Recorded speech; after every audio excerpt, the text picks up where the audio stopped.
grammatical function in subjects. So now let's look at what is the subject and what function it does in a sentence. Generally, we know that sentence is a combination of a noun phrase and a verb phrase, and the first noun phrase stands for subject, and combined with the verb phrase it forms a sentence. So in other words, the SU, the symbol in NP, which is immediately dominated by S. So when we make a T diagram, you know that first NP is always dominated by subject sentence directly, right? So for example, the tram was laughing, so we have NP, that is tram. It is the subject and it is the first noun phrase, and it combines with the verb phrase, forms a sentence.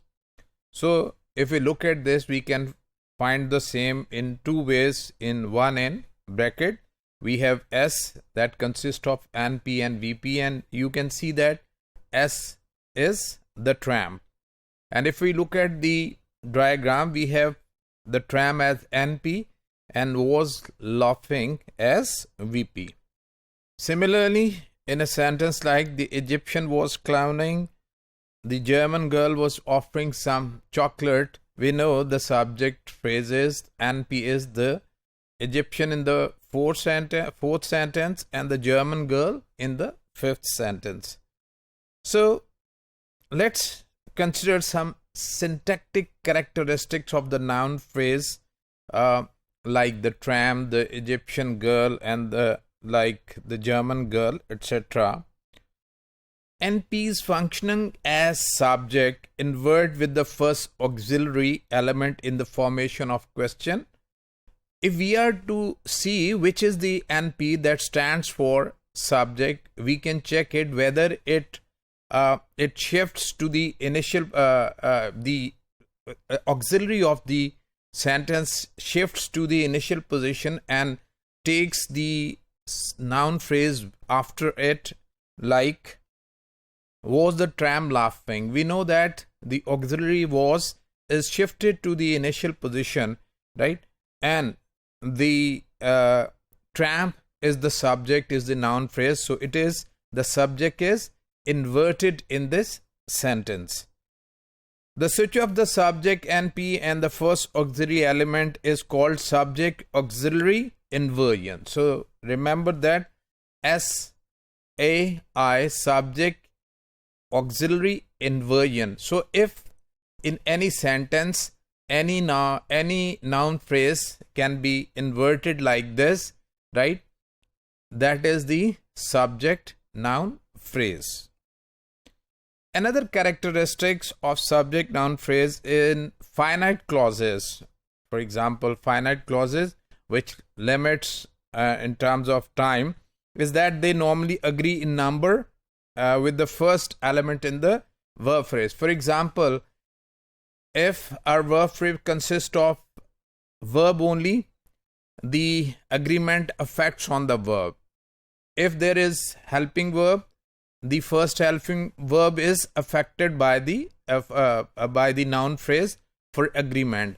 If we have more than one auxiliaries, for example, we have has been working, so it is the first which will be affected by the subject noun phrase for agreement.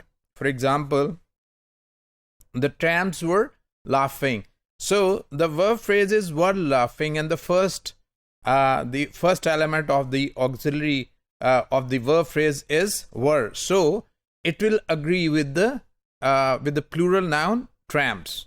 If there would be any singular noun, it would be a singular auxiliary verb. The change from singular to plural here does not only affect the subject noun phrase but also the verb phrase. Was has also to be replaced by a plural form. So it was the tram was, when we made it trams, it became were. Agreement is overtly marked in finite clauses on the first auxiliary element, or if there is no auxiliary element on the lexical verb. As I said, if there is no, for example, we have a sentence like he plays.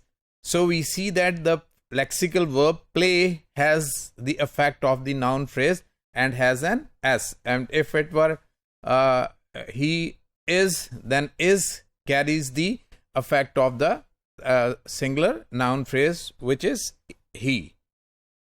Note that other element in the verb phrase may also be affected by this. Sometimes there are other elements which have to agree with the form of the noun phrase. If it is singular, the other elements will also be affected and be singular. If it is plural, they will also be plural. For example, the tramp never enjoys himself. You can see that the verb phrase enjoys is affected by the tramp, which is singular in form, and the reflexive pronoun himself is also affected. It is also singular. We cannot make it plural. But if the tramps is in plural form, the tramps never enjoy. It has affected the verb. Now it's enjoy, not enjoys. And the reflexive pronoun has also become plural themselves, right? A third way of recognizing subject noun phrases that pronouns replacing them will normally be in the subjective forms. So they will always be subjective form. We know that certain pronouns are always used as subjective forms, and there are certain which are as objective form. For example, he, she, they are subjective pronoun, and him, her, them are objective pronoun.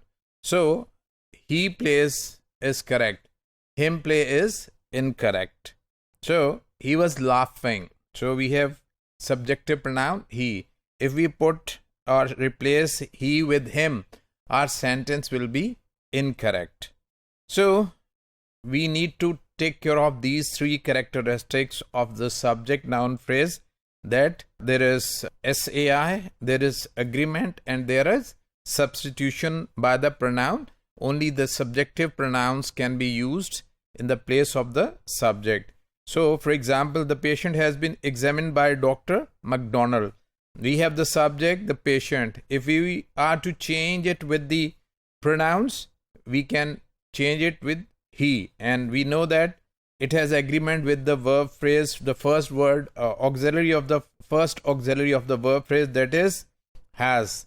And the third thing is that we can simply make it interrogative by putting has before the noun phrase, and can say, has the patient been examined by Dr. McDonald, right? So similarly we can look at the rest of the sentence. The tramp was agreement, and we can change he, or we can make it has the tramp. Similarly, the exam is at the end of next term, is agrees with the exam. It, we can replace it with it, and we can make it interrogative like is the exam. So on the similar basis we can deal with the rest of the sentence. So these are three characteristics that tells us that whether noun phrase is a subject or not. It has SAI, it has agreement, and it has substitution by subjective pronouns.